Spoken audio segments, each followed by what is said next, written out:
Hello everyone.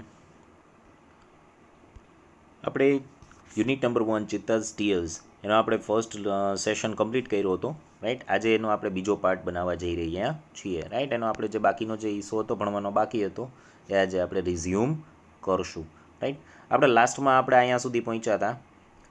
At last she became sad and started crying. She cried and cried for the whole night till the next evening, right. અહીંયા સુધી આપણે પહોંચ્યા હતા, right. તો અહીંથી આપણે હવે પાછું રિઝ્યુમ કરશું.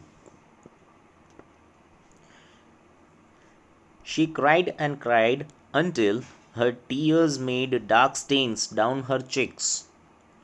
She was still weeping. At night, the mother cheetah cried so loudly that she was heard by a wise man living in the village. The old man understood what had happened. He immediately took his strong club and came out of his hut. This old man Shanno was very wise. He loved animals and knew all about them. શું કહેવા માગે છે?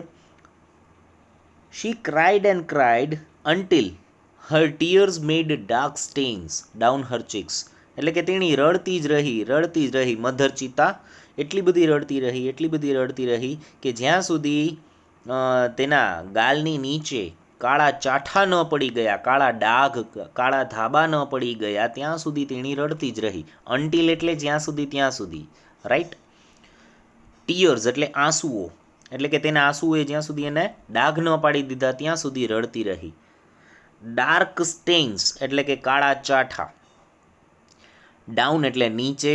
હર chicks મતલબ ગાલ, એટલે કે એના ગાલની નીચે કાળા ચાઠા ન પડી ગયા તેના આંસુઓથી ત્યાં સુધી તેણી રડતી રહી. She was still weeping. Still મતલબ હજુ પણ, રાઈટ. વીપિંગ, વીપ મીન્સ રડવું, એટલે કે તેણી હજુ પણ રડી રહી હતી, રાઈટ. વધી આગળ. At night the mother cheetah cried so loudly. એટલે કે રાત્રિના સમયે મધર ચીતા એટલી બધી જોરથી રડવા લાગી દેટ કે she was heard by a wise man living in the village. કે તેણીનું રુદન નજીકના ગામમાં રહેતા એક સમજદાર વ્યક્તિ દ્વારા સાંભળવામાં આવ્યું. એટલે કે તેણી જે રડતી હતી મધર ચિતા, બરાબર, જંગલમાં જે રડતી હતી, એ પાસેના ગામમાં એક સમજદાર વ્યક્તિ હતો, એણે સાંભળી ગયો, રાઈટ. વાઇઝ મેન મતલબ સમજુ વ્યક્તિ, બરાબર. અને હર્ડ એટલે સાંભળવું અથવા સંભળાવવું બે થઈ શકાય. The old man understood vote head happened. એટલે કે આ ઘરડો વ્યક્તિ સમજી ગયો શું બન્યું હતું, એના વિશે એને આઈડિયા આવી ગયો. વોટ હેડ હેપન્ડ. હેપન મતલબ થવું કે બનવું. અન્ડરસ્ટુડ V2 ફોર્મ છે અન્ડરસ્ટેન્ડનું, એટલે કે એ સમજી ગયો. ઘરડો માણસ શું બન્યું હતું તે સમજી ગયો, બરાબર. એને ખ્યાલ આવી ગયો કે આ માતા ચિતા આટલું બધું રોવે છે એટલે હોય ન હોય નક્કી એના બચ્ચા ગુમ થઈ ગયા હશે, રાઈટ. એટલે કે આ બાબતની એને ખ્યાલ આવી ગયો. He immediately took his strong club and came out of his hut. Immediately મતલબ તરત જ. He took his strong club એટલે કે તેણે પોતાની મજબૂત લાકડી, સ્ટ્રોંગ એટલે મજબૂત, અને ક્લબ મતલબ લાકડી, એટલે કે તેણે તરત જ પોતાની લાકડી લીધી અને કેમ out of his Hut. Came out એટલે બહાર આવ્યો. ક્યાંથી? તો કે ઓફ હિઝ હટ. હટ એટલે ઝૂંપડી, તેની ઝૂંપડીમાંથી બહાર આવ્યો. એટલે આખા વાક્યનું ટ્રાન્સલેશન આવું થાય: તેણે તરત જ પોતાની મજબૂત લાકડી લીધી અને તેની ઝૂંપડીની બહાર આવી ગયો. This old man Shanno was very wise. આ ઘરડો માણસ કે જેનું નામ શન્નો હતું તે ખૂબ જ સમજુ હતો. વાઇઝ મતલબ સમજદાર અથવા તો સમજુ. He loved animals and knew all about them. તે પ્રાણીઓને પ્રેમ કરતો અને તેના વિશે બધું જ જાણતો. ન્યૂ, નોનું V2 ફોર્મ છે ન્યૂ, KNEW. અને ક્ન્યુ ન વંચાય, અને ન્યૂ વંચાય, રાઈટ. કે સાયલેન્ટ રહેશે. એટલે ન્યૂ ઓલ અબાઉટ ધેમ એટલે કે તેના વિશે બધું જ જાણતો. ઓકે, વધી આગળના પેરેગ્રાફ તરફ. When Shanno found out the hidden cubs, he knew that it was Edie's wicked idea. He got angry with Edie. He rushed to the hut and shouted, "I hate you, Edie. Everybody of our tribe will hate you because you are lazy and wicked too. We know that a hunter must hunt with his own strength and skill. But you are a lazy hunter. You are a thief. You have broken rules of our tribe. You have brought dishonor to the whole tribe." See, what does it want to say? જોઈએ. When Shanno found out the hidden cubs. Found out એટલે કે મળી ગયા. બરાબર છે. જ્યારે શન્નોને મળી ગયા. શું મળી ગયા? તો કે હિડન કબ્સ એટલે કે છુપાવેલા બચ્ચા, સંતાડેલા બચ્ચા. એટલે કે જ્યારે શન્નોને છુપાવેલા બચ્ચા મળી ગયા, he knew that તેને ખ્યાલ આવી ગયો કે it was Edie's wicked idea એટલે કે આ ઈદીનો જ દુષ્ટ વિચાર હશે. આ વિચાર કોનો? બીજા કોઈનો નહીં હોય, ઈદીનો જ દુષ્ટ વિચાર હશે. એને ખ્યાલ આવી ગયો. વિકેડ મતલબ દુષ્ટ અથવા પાપી. he got angry with Edie. તેને ઈદી ઉપર ગુસ્સો આવ્યો. બરાબર, એણે ઈદી ઉપર ગુસ્સો કર્યો. he rushed to the hut and shouted. એટલે કે તે ઝૂંપડી સુધી દોડી ગયો અને તેણે બૂમ પાડી. શાઉટેડ. રશ મતલબ સૌથી પહેલાં તો શબ્દ છે રશ એટલે કે એકદમથી ધસી જાવું, દોડી જાવું. બરાબર. ટુ ધ હટ, હટ મતલબ ઝૂંપડી. એન્ડ શાઉટેડ અને તેણે બૂમ પાડી. આઈ હેટ યુ એડી એટલે કે હું તને ધિક્કારું છું, હું તને નફરત કરું છું Idi. Everybody of our tribe will hate you એટલે કે આપણી જાતિ, આપણી જે ઝુલુ જાતિ છે એના બધા લોકો, દરેક લોકો તને નફરત કરશે. વિલ હેટ યુ, હેટ મતલબ નફરત કરવી. Because you are lazy and wicked too કારણ કે તું આળસુ અને પાપી પણ છો. રાઈટ. લેઝી, લેઝી મતલબ આળસુ. We know that a hunter must hunt with his own strength and skill. એટલે કે આપણે જાણીએ છીએ કે એક શિકારીએ પોતાની શક્તિ અને પોતાની આવડતથી જ શિકાર કરવો જોઈએ. મસ્ટ આ ફરજિયાતપણું દર્શાવે છે. હન્ટર એટલે કે શિકારી, એટલે કે શિકારીએ મસ્ટ હન્ટ એટલે કે શિકાર કરવો જ જોઈએ. કેની મદદ વડે? તો કે with his own strength. On એટલે પોતાની, સ્ટ્રેન્થ મતલબ તાકાત, શક્તિ, એન્ડ સ્કિલ. સ્કિલ મતલબ આવડત એટલે કે પોતાની શક્તિ અને આવડતથી જ શિકાર કરવો જોઈએ. આપણે બધાય જાણીએ છીએ એ. But you are a lazy hunter પરંતુ તું તો એક આળસુ શિકારી છો. In fact you are a thief તું તો એક ચોર છો. થીફ મતલબ ચોર. You have broken the rules of our tribe તે આપણી જાતિના લોકોના નિયમોનો ભંગ કર્યો છે. આપણી જાતિના જે નિયમો છે એનો તે ભંગ કર્યો છે, એને તે તોડ્યા છે. બ્રોકન, બ્રેકનું વી3 ફોર્મ છે બ્રોકન. રાઈટ. એટલે કે તોડવું.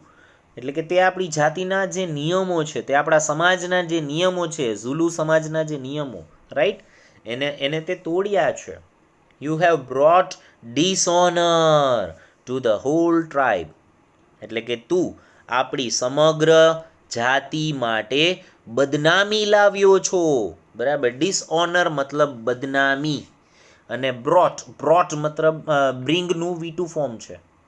સોરી, અહીંયા વી3 ફોર્મના સેન્સમાં લીધેલું છે. હેવ બ્રોટ છે એટલે વી3 ફોર્મ. એટલે કે તું બ્રિંગનું વી3 ફોર્મ લાવ્યો છો. બરાબર. શું? તો કે ડિસઓનર એટલે કે બદનામી.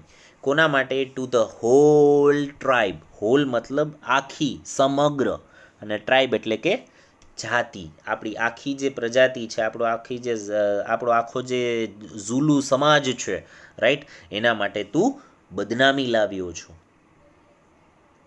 All the members of the hunter tribe got together. they decided to drive away Edie from their village forever. Shanno took the cubs on his shoulders and returned them to their mother. He saw that long weeping of the mother cheetah had stained her face forever. જુઓ શું કહે છે last paragraph. All the members of the hunter tribe got together. એટલે કે શિકારી પ્રજાતિના જે બધા સદસ્યો હતા, મેમ્બર્સ એટલે કે બધા સદસ્યો હતા, એ બધા એકઠા થયા. ગોટ ટુગેધર એટલે કે એકઠા થયા, ભેગા થયા. They decided to drive away Edie from their village forever. They decided મતલબ નક્કી કર્યું. ડ્રાઈવ અવે મતલબ ધકેલી કાઢવું, બહાર ધકેલી કાઢવું. બરાબર. ઈદી એટલે કે ઈદીને. ફ્રોમ ધેર વિલેજ એટલે કે પોતાના ગામમાંથી, તેઓના ગામમાંથી બહાર ધકેલી દેવાનું નક્કી કર્યું. અને એ પણ ક્યાર માટે? તો કે ફોરએવર, કાયમને માટે, સદૈવને માટે, હંમેશાને માટે. તો આખા વાક્યનું ગુજરાતી શું થાય? તે લોકોએ ઈદીને પોતાના ગામમાંથી કાયમને માટે બહાર ધકેલી દેવાનું નક્કી કર્યું. She took the cubs on his shoulders and Shanno took the cubs on his shoulders and returned them to their mother. શન્નોએ આ બંને બચ્ચાઓને પોતાના ખભા ઉપર રાખ્યા. and return them to their mother, અને તેમની માતાને પાછા આપી દીધા. રાઈટ. ટુક એટલે ટેકનું V2 ફોર્મ ટુક છે. બરાબર. એટલે કે મૂક્યા અથવા લીધા. ધ કબ્સ એટલે બચ્ચા. ક્યાં? તો કે ઓન હિઝ શોલ્ડર્સ એટલે કે તેમના ખભા ઉપર. શન્નોએ પોતાના ખભા ઉપર રાખ્યા બચ્ચાને. એન્ડ રિટર્ન્ડ એટલે પાછા આપી દીધા. બરાબર. ટુ ધેર મધર એટલે કે તેની માતાને પાછા સોંપી દીધા, પાછા સુપુર્દ કરી દીધા. હી સો દેટ તેણે જોયું કે, સીનું V2 ફોર્મ છે સો, SAW એટલે કે તેણે જોયું કે long weeping of the mother cheetah had stained her face forever. તેણે જોયું કે લાંબા રુદનને કારણે, લોંગ વીપિંગ, લોંગ એટલે લાંબુ, વીપિંગ એટલે રડવું, રુદન એટલે કે લાંબા સમય સુધી રડવાને કારણે, બરાબર છે, આ મધર ચીતાના લાંબા સમય સુધી રડવાને કારણે તેના ચહેરા ઉપર ડાઘ પડી ગયા હતા. અને એ પણ ક્યાર માટે? તો કે કાયમને માટે. બરાબર છે, કાયમને માટે ડાઘ રહી ગયા હતા. રાઈટ. સ્ટેન્ડ મતલબ ડાઘ પડવા. રાઈટ. ચલો, સોરી, લોક લાગી ગયું હતું મારાથી. હવે બધી આગળ આપણે અમુક માહિતી બાજુ. બરાબર. ફેક્ટ્સ અબાઉટ ચીતા એટલે કે ચીતા વિશેની અમુક હકીકતો. બરાબર. જોઈએ. સૌથી પહેલાં એની હાઇટ એટલે કે એની ઊંચાઈ કેટલી હોય છે? તો કે 100 સેન્ટીમીટર્સ. વેઇટ તો કે અરાઉન્ડ 65 kgs એટલે કે આશરે એનો વજન 65 એટલે કે 65 કિલો જેટલો હોય છે. થર્ડ ઇન્ફોર્મેશન આપી છે આપણને વેઇટ એટ બર્થ એટલે કે જન્મ સમયે તેનો વજન. તો કે કેટલો હોય છે? તો કે એના બચ્ચાનો જન્મ સમયે વજન હોય છે આશરે 300 ગ્રામ્સ એટલે કે 300 ગ્રામ. એજ ઓફ મેચ્યોરિટી એટલે કે ચિત્તો ક્યારે પુખ્ત વયનો ગણાય છે? બરાબર. પરિપક્વ, એકદમ પુખ્ત વયનો ક્યારે ગણવામાં આવે છે? તો કે 2 years. જ્યારે ચિત્તો 2 વર્ષનો થાય છે ત્યારે તે પુખ્ત ગણાય છે. આઈડેન્ટિફિકેશન એટલે કે તેની ઓળખ. The cheetah has a lighter body and its legs are longer than the leopard's. It has isolated black spots, whereas leopard has clusters of spots. શું કહેવા માંગે છે? તો કે ચીતા હેઝ અ લાઇટર બોડી એટલે કે ચીતાનું શરીર એકદમ હળવું હોય છે. લાઇટર મતલબ હળવું હોય છે. And its legs are longer than the leopard's અને તેના પગ, ઇટ્સ લેગ્સ એટલે કે તેના પગ, આર લોંગર એટલે કે એ લાંબા હોય છે. કોના કરતાં? તો કે દેન ધ લેપર્ડ્સ એટલે કે દીપડાના પગ કરતાં ચીતાના પગ લાંબા હોય છે. It has isolated black spots એટલે કે તેને આઇસોલેટેડ એટલે છૂટા છવાયેલા, બ્લેક સ્પોટ્સ એટલે કે કાળા ધાબાઓ, કાળા ચાઠાઓ એના શરીર ઉપર હોય છે. વેરએઝ જ્યારે the leopard has clusters of spots. જ્યારે દીપડાને આ કાળા ચાઠા કેવા હોય છે? ઝુમખામાં હોય છે. ક્લસ્ટર્સ એટલે કે ઝુમખાઓ હોય છે. આ કાળા ચાઠાઓના ઝુમખાઓ હોય છે. હવે તમને આ જે પિક્ચરની અંદર જોવા મળે છે, બરાબર છે, આ ચિત્તાનું પિક્ચર છે. હવે તમે થોડા ઘણા કન્ફ્યુઝ થયા હશો, રાઈટ, કે સર ચિત્તા અને દીપડા વચ્ચે થોડું કન્ફ્યુઝન મને જાણવામાં આવે છે, તો શું કરવું? Wait a minute, let me clarify. Okay, here is the difference between cheetah and leopard. બરાબર, as well we can see, અહીંયા આપણે જોઈ શકીએ છીએ સૌથી પહેલું જે પિક્ચર છે એ છે લેપર્ડનું, એટલે કે દીપડાનું. બરાબર, and the rest of the other one is of cheetah. બાકીનું જે બીજું જમણી બાજુનું જે પિક્ચર છે એ છે ચિત્તાનું. જુઓ, ડાબી બાજુ ચિત્તાની આંખમાં શું ડિફરન્સ છે? તો કે એની એકદમ કેવી આંખ છે? ભૂરી આંખો છે. બરાબર, અને અહીંયા જે ચિત્તાની આંખો છે એ કેવી છે? એકદમ બ્રાઉન આઈઝ છે. બરાબર, તો કહેવાનો મતલબ ફર્સ્ટ તો એનો આંખનો ડિફરન્સ આવ્યો. બીજું, હવે મેઇન તો આપણે જે પાઠ ભણ્યા, બરાબર છે, જેના ઉપર આખી ચિત્તાની દંતકથા આધારિત હતી. બરાબર, ચિત્તાના જમણી બાજુ જુઓ, એની આંખની નીચે, એના ગાલની નીચે જુઓ, એક આખી કાળી લીટી છે બે આંખોની નીચે છે. બરાબર, તો એના માટે એના ઉપર જ ખાસ તો ચિત્તો ઓળખાય છે. બરાબર, એવી કાળી લીટીઓ દીપડાની આંખ નીચે નથી. રાઈટ? અચ્છા, બેયના નાકમાં પણ તમે જોઈ શકો છો, નાકનો પણ ડિફરન્સ છે. ચિત્તાનું નાક છે એ કાળું છે, જ્યારે દીપડાનું નાક કેવું છે? એકદમ પિંક ટોન ઉપર છે. રાઈટ, લાઇટ પિંકિશ ટોન ઉપર છે. બરાબર, so this was the difference. બીજું ચિત્ર જોઈએ એટલે વધારે ખ્યાલ આવે. It is about their skin. બરાબર, આ એની ચામડી ઉપર, એના ઉપર આધારિત છે. હવે જુઓ, પેલું જે પિક્ચર છે એ ચિત્તા, આપણે જે ભણીએ છીએ એ પાઠમાં ચિત્તા, એનું જુઓ, એના ઉપરનું ચિત્ર છે. બરાબર, ચિત્તાની સ્કિન આવી હોય છે, કાળા ચાઠા પણ કેવા? તો કે છૂટા છવાયેલા. હવે બીજું ચિત્ર તમે જુઓ, બાજુમાં જમણી બાજુ છે તે દીપડાનું ચિત્ર છે, એની સ્કિનનું ચિત્ર છે. એને ચાઠા છે, કાળા ચાઠા એને પણ છે, પણ કેવા છે? તો કે ઝુમખામાં છે, ક્લસ્ટરમાં છે. આપણે શબ્દ જોઈ ગયા, ક્લસ્ટરમાં. બરાબર છે, એટલે કે ઝુમખાની અંદર એને કાળા ચાઠાઓ હોય છે. હવે લાસ્ટ આપણે જોઈએ થર્ડ ડિફરન્સ. બરાબર, know the difference between cheetah and leopard. હવે આ પરફેક્ટ આખો એનો શરીરનો કલરફુલ ચિત્ર આપણી પાસે આવ્યો છે. બરાબર, તો કે શું કહે છે?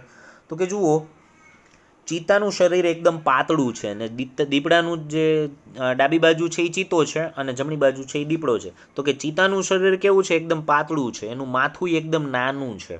રાઈટ, જ્યારે જમણી બાજુ દીપડો જુઓ, એનું માથું પણ એકદમ ભરાવદાર છે, અને એનું શરીર પણ એકદમ જાડું છે.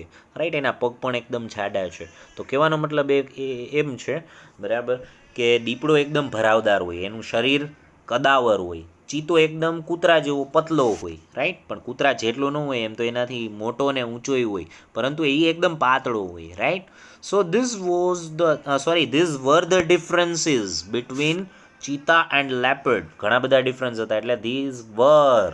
બરાબર, ધીસ વોઝ તો નહીં આવે, કેમ કે એક તો ડિફરન્સ હતો નહીં, ઘણા બધા ડિફરન્સીસ આપણે જોયા. રાઈટ, ચલો બેક ટુ સ્ક્વેર વન, પાછા મુદ્દા ઉપર આવીએ આપણે. હેબિટેટ એટલે કે એનું રહેવાસ, એનું રહેણાંક ક્યાં હોય છે. બરાબર, એનું રહેણાંક સ્થાન ક્યાં હોય છે, ક્યાં રહેવું પસંદ કરે છે. Right, cheetah usually live in open forest. Presently, they are found mainly in Africa. We had a lot of cheetahs in India, but the last one was shot by hunters around 1950. શું કહેવા માગે છે? તો કે ભાઈ ચિત્તા usually leave એટલે કે સામાન્ય રીતે, બરાબર છે, મોટા ભાગે ચિત્તો ખુલ્લા જંગલોમાં રહેવું પસંદ કરે છે. ઓપન ફોરેસ્ટ, ઓપન એટલે ખુલ્લું, અને ફોરેસ્ટ મતલબ જંગલ. Right, presently they are found mainly in Africa. Presently એટલે વર્તમાન સમયમાં, દે આર ફાઉન્ડ એટલે કે તેઓ જોવા મળી આવે છે. ક્યાં? તો કે મુખ્યત્વે મેઇનલી ઇન આફ્રિકા, મુખ્યત્વે આફ્રિકાની અંદર તે વર્તમાન સમયમાં જોવા મળી આવે છે. વી હેડ અ લોટ ઓફ ચીતાઝ ઇન ઇન્ડિયા એટલે કે ભારતમાં પણ આપણે ઘણા ચિત્તાઓ હતા. બટ પરંતુ the last one was shot, પરંતુ છેલ્લો ચિત્તો મારી નાખવામાં આવ્યો, બરાબર, ગોળી દઈ દેવામાં આવ્યો. કોના દ્વારા? તો કે બાય ધ હન્ટર્સ, એટલે કે શિકારીઓ દ્વારા, અરાઉન્ડ 1950, એટલે કે આશરે 1950ની સાલમાં છેલ્લા ચિત્તાનો શિકારીઓ દ્વારા ગોળી દઈને શિકાર કરી નાખવામાં આવ્યો. ઓકે, વધીએ આગળ. હેબિટ્સ એટલે કે તેની આદતો. It is the fastest animal on the earth, એટલે કે પૃથ્વી ઉપરનું સૌથી ઝડપથી દોડનાર પ્રાણી છે. Its top speed can be around 100 kilometres per hour, એટલે કે તેની મહત્તમ ઝડપ આશરે 100 કિલોમીટર પ્રતિ કલાકની હોઈ શકે છે, એટલે કે આટલી ઝડપ સુધી તે દોડી શકે છે. But it can maintain this speed only for a very short distance, પરંતુ તે પોતાની આ ઝડપને બહુ ઓછા અંતર સુધી જાળવી શકે છે. મેન્ટેન મતલબ જાળવી રાખવું, જાળવી શકવું, બરાબર. તો કે બહુ ઓછા સમય સુધી 100 કિલોમીટર પ્રતિ કલાકની ઝડપ સુધી દોડી શકે છે, પછી થાકી જાય છે, બરાબર. એટલે કે જો વાત કરીએ આપણે હરણની અને ચિત્તાની, રાઈટ, તો શોર્ટ ડિસ્ટન્સની રેસ લગાવી હોય તો ચિત્તો જીતી જાય, પરંતુ જો લોંગ ડિસ્ટન્સની રેસ લગાવેલી હોય ચિત્તા અને હરણની, બરાબર, તો 100% હરણ જ જીતે, કારણ કે ચિત્તો થોડુંક દોડીને હાંફી જાય છે, રાઈટ. એટલે કે એ આ પોતાની જે મહત્તમ ઝડપ છે એ બહુ ઓછા અંતર સુધી જાળવી શકે છે. મેન્ટેન એટલે જાળવી રાખવું, બરાબર, for a very short distance એટલે કે બહુ ઓછા અંતર સુધી. Sometimes it can take a leap as long as 15 meters, ક્યારેક તે 15 મીટર સુધીની લાંબી કૂદ પણ લગાવી શકે છે, બરાબર. એટલે કે 15 મીટર સુધી એટલો લાંબો જમ્પ પણ ચિત્તો લગાવી શકે છે, 15 મીટર સુધી લાંબુ પણ એ કૂદી શકે છે ક્યારેક. It creeps silently behind the prey. It creeps મતલબ સરકવું, રાઈટ. એ સરકે છે, કેવી રીતે? તો કે સાયલેન્ટલી એટલે કે ધીમે ધીમે. બિહાઇન્ડ ધ પ્રે, બિહાઇન્ડ એટલે પાછળ, એટલે અને ધ પ્રે, હવે જુઓ અહીંયા પ્રે એટલે પ્રાર્થના કરવી નહીં થાય. પ્રેનો સ્પેલ જુઓ ગાઈઝ, ખાસ તો આ વસ્તુ છે, બરાબર. Know the word pre, PREY, બરાબર. એટલે કે આ પ્રેનો ગુજરાતી થાય છે શિકાર, બરાબર. અને આપણે PRAY પ્રે, આ ઈની જગ્યાએ એ મૂકી દો, પ્રે મતલબ પ્રાર્થના કરવી, રાઈટ, પ્રાર્થના અથવા પ્રાર્થના કરવી. So this is the difference, બરાબર. ભળતા નામથી સાવધાન, રાઈટ, ખાસ ધ્યાન આપજો, બરાબર, કે આવા પ્રકારના સ્પેલિંગ છે એ ક્યારેક આપણને ગફલત ખવડાવી શકે છે, રાઈટ, એટલે ધ્યાન રાખવું.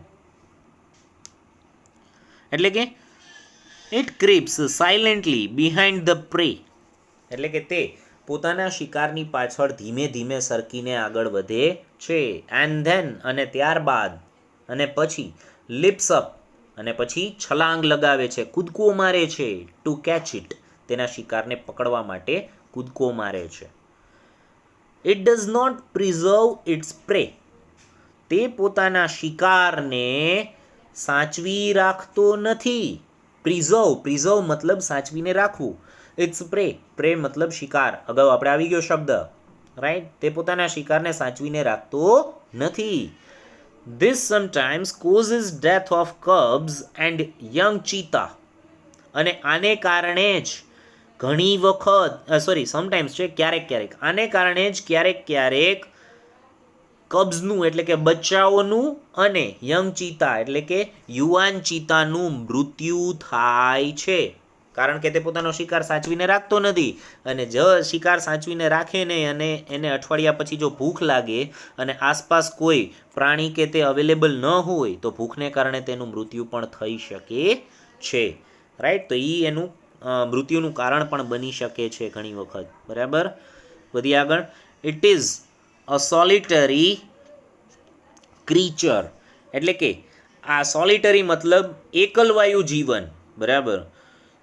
તે એકલવાયુ જીવન ગુજારતું પ્રાણી છે, રાઈટ. ક્રીચર મતલબ પ્રાણી, અને સોલિટરી મતલબ એકલવાયુ, બરાબર, જેને એકલું એકલું રહેવું જ પસંદ હોય એને સોલિટરી કહી શકાય, રાઈટ. એટલે કે તે એકલવાયુ જીવન ગુજારતું પ્રાણી છે. It does not live in a group or a herd. તે સમૂહમાં કે ઝુંડમાં રહેવું પસંદ કરતો નથી, એટલે કે રહેતો જ નથી. ડઝ નોટ લીવ એટલે કે રહેતો જ નથી, તે સમૂહમાં કે ઝુંડમાં રહેતો નથી. Its a family separates as soon as the cubs are matured.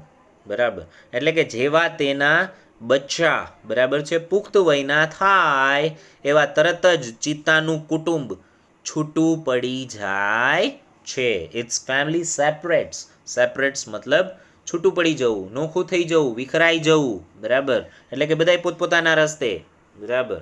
આપણે કેવું થાય છે જનરલી અત્યારના સમાજમાં, બરાબર, છોકરાના લગ્ન થાય એટલે તરત જ કેવું કરી નાખે, મા બાપને વૃદ્ધાશ્રમમાં મૂકી દે, બરાબર, એટલે કે તરત જ છૂટા પાડી દે છે. એવી રીતના પ્રાણીઓમાં પણ એવું જ હોય છે. પ્રાણીઓમાં એવું હોય છે, માણસોમાં તો પહેલેથી જ હતું, પ્રાણીઓમાં હવે આવ્યું છે, રાઈટ. તો કહેવાનો મતલબ એ છે, રાઈટ, કે ઇટ ઇઝ અ સોલિટરી ક્રીચર, એટલે કે એકલવાયુ જીવન ગુજારતું પ્રાણી છે, અને એ ક્યારેય સમૂહમાં કે ઝુંડમાં રહેતું નથી. And its family separates as soon as the cubs are mature. અને જેવું એનું પરિવાર, બરાબર છે, જેવા એના બચ્ચાઓ પુખ્ત વયના થાય એવા તરત જ એનું પરિવાર વિખેરાઈ જાય છે, છૂટું પડી જાય છે, નોખું થઈ જાય છે, બધા પોતપોતાના રસ્તે ચાલવા લાગે છે. જોઈએ હવે એનું ડાયટ મતલબ એનો આહાર, એનો ખોરાક કેવો હોય છે. Medium sized bucks are its main food. It also catches hares and large birds. Medium sized bucks એટલે કે મધ્યમ કદના હરણ. બોક્સ મીન્સ હરણ, એટલે કે મધ્યમ કદના હરણ તેનો મુખ્ય ખોરાક છે, બરાબર. એટલે કે બહુ મોટાઈ નહીં અને બહુ નાનાઈ નહીં, એટલે કે મહત્તમ, એમ મધ્યમ, જેને તમે કહી શકો મેચ્યોર્ડ, બરાબર, પુખ્ત હરણ છે તે એના મુખ્ય ખોરાક છે. It also catches hares and large birds, એટલે કે તે માણસના વાળ અને મોટા પક્ષીઓ પણ શિકાર માટે પકડે છે, બરોબર ને? રાઈટ? નો, એબ્સોલ્યુટલી રોંગ. હેર્સ, અગેન મેં તમને કહું છું ને, જે ભળતા નામથી સાવધાન. સ્પેલિંગ જુઓ, હેર્સ, બરાબર. હવે પહેલી તો વસ્તુ જો તમે માણસના વાળ ગણીને ચાલતા હોય તો તદ્દન ખોટું છે, અને હું તો એમ કહીશ ખોટું નથી, હળાહળ ખોટું છે, રાઈટ. એ સ્પેલિંગ હેરનો થાય છે HAIR, રાઈટ, અને અહીંયા આપણને આપ્યો છે HARE, બરાબર. તો આ હેર એટલે થશે સસલું, નહીં કે માણસના વાળ, ઓકે. અહીંયા હેર એટલે થશે સસલું. રેબિટનું સિનોનિમ છે, રેબિટનું સમાનાર્થી છે, એને રેબિટ પણ કહી શકાય ને હેરે કહી શકાય. હા, બેયની પ્રજાતિમાં થોડો ઘણો ડિફરન્સ છે, પણ એકંદરે એને સસલા જ કહેવાય, રાઈટ. સો હેરમાં એસ લગાવેલો છે એટલે અહીંયા સસલાઓ, બરાબર. આવીએ પાછા આપણે આપણી લીટી બાજુ, લાઈન બાજુ. It also catches hares and large birds, એટલે કે તે સસલાઓ અને મોટા પક્ષીઓને પણ શિકાર માટે પકડે છે. હવે છેલ્લી આપણે જે લાઈન છે જોઈ લઈએ, રાઈટ. કબ્સ એટલે કે એના બચ્ચાઓ વિશે માહિતી આપેલી છે અહીંયા. The female gives birth to 4 cubs at a time. They are very beautiful with long silver grey fur. The mother calls them by giving a high-pitched whistle like a bird. શું કહેવા માંગે છે જોઈએ, બહુ ઇન્ફોર્મેટિવ લાઇન્સ છે આ બે. The female gives birth એટલે કે મધર ચિતા જન્મ આપે છે. ટુ 4 કબ્સ એટલે કે 2 થી 4 બચ્ચાઓને. એટ અ ટાઈમ એટલે કે એક સમયે. આખા વાક્યનું ગુજરાતી જોઈએ. મધર ચિતા 2 થી 4 બચ્ચાઓને એક સમયે જન્મ આપે છે. 2 થી લઈને 4 સુધીના બચ્ચાઓ, 2 પણ હોઈ શકે છે, 3 પણ હોઈ શકે છે, 4 પણ હોઈ શકે છે, 5 હોતા નથી, રાઈટ. વધીએ આગળ.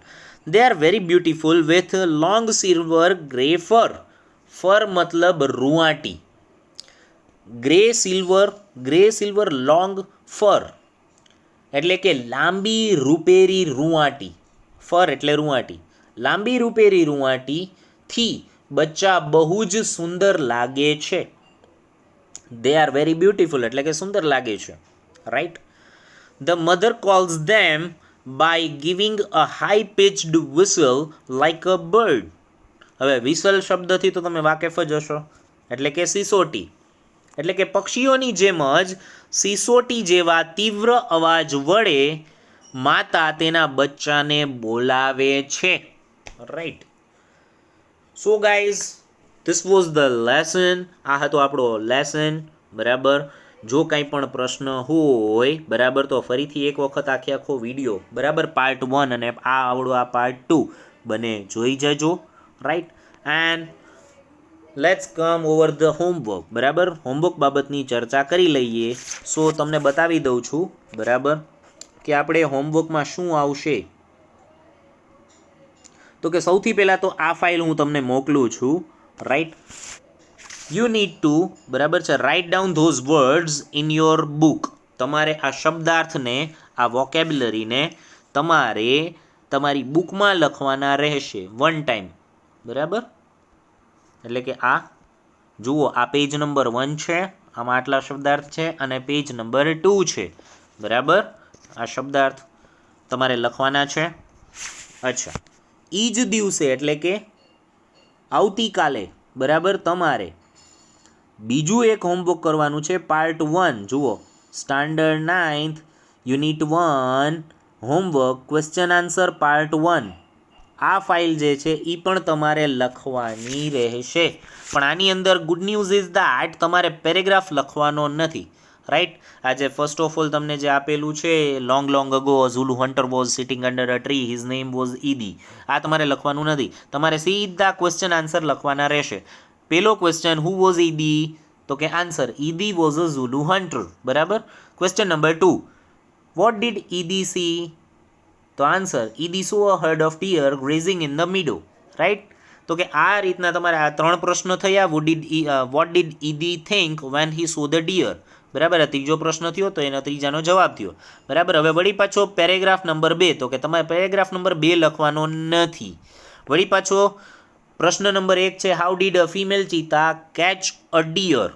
બરાબર. તો આને તમારે ક્રમ આપવાનો છે. ઉપર કેટલા પ્રશ્ન થયા? તો કે 1, 2 અને 3. 3 પ્રશ્ન થયા. તો હવે તમારે આ જે વળી પાછો એકડો નથી લખવાનો, તમારે હવે પ્રશ્ન નંબર 4 આપવાનો છે. ખ્યાલ આવ્યો? તો કે પ્રશ્ન નંબર 4, પછી આ બીજો છે એટલે પ્રશ્ન નંબર 5, પછી ત્રીજો પેરેગ્રાફ. તો કે ત્રીજો પેરેગ્રાફ નથી લખવાનો, એનો પ્રશ્ન નંબર 6, 7, પછી ચોથો પેરેગ્રાફ નથી લખવાનો, 8, 9, 10. બરાબર છે. પછી 11, 12, 13, 14, 15, 16, 17. બરાબર છે. આ 17 પ્રશ્ન જે છે એ તમારા હોમવર્કની અંદર લખવાના છે. આ આવતીકાલે તમારે હોમવર્ક તમારે વોટ્સએપ ગ્રુપમાં સરને જમા કરાવવાનું રહેશે. બરાબર. અને એના પછીના દિવસનું હોમવર્ક આપું છું એ છે આ પાર્ટ નંબર 2, ક્વેશ્ચન આન્સરનો પાર્ટ નંબર 2. એ તમારે આવતીકાલે પરમ દિવસે બતાવવાનું રહેશે. બરાબર છે. જુઓ, એટલે ટૂંકમાં કહું છું 1 થી 6 પેરેગ્રાફ છે એ તમારે પહેલા દિવસે એના ક્વેશ્ચન આન્સર લખવાના. બરાબર. અને 8 થી લઈને 14 પેરેગ્રાફના ક્વેશ્ચન આન્સર તમારે બીજા દિવસે લખવાના. એટલે કે પરમ દિવસે તમારે આ સરને બતાવવાના રહેશે. બરાબર. તો જોઈ લ્યો, આની અંદર પણ ક્વેશ્ચન આન્સર જ લખવાના છે. પેરેગ્રાફ તમારે લખવાના રહેતા નથી. આવી રીતના ઝૂમ કરશો એટલે સરસ મજાના મોટા અક્ષરે તમે પ્રશ્ન જવાબ વાંચી શકશો. Is it okay? So guys, this much is enough for today. આજે આટલું રાખીએ, બાકીનું the day after tomorrow. Okay. Till then, આસ્તા લા વિસ્તા. Bye bye.